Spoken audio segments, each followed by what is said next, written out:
In this video, I will show you another method of filtering water if you don't have a watering can, but if you have a moka pot coffee maker. Unscrew the coffee maker and take the coffee basket. Place the cotton pad in the coffee basket.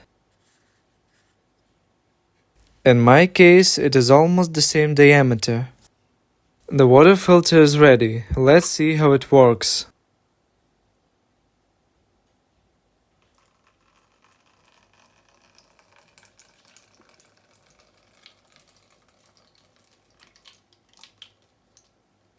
Of course, it filters water not perfectly. This method is more suitable if you do not have a watering can, for example, but you have such a coffee maker and you need to filter the water somehow.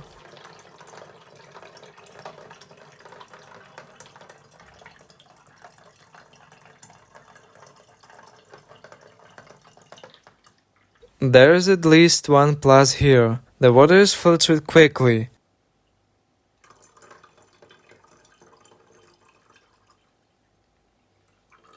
I filtered 750 milliliters of water for about 1 minute, whereas with a watering can I filtered this volume for about 20 minutes.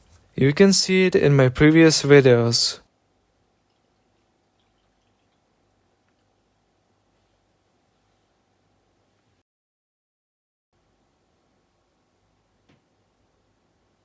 I hope this video can help you. Please like and subscribe to my channel. Thanks for watching. See you.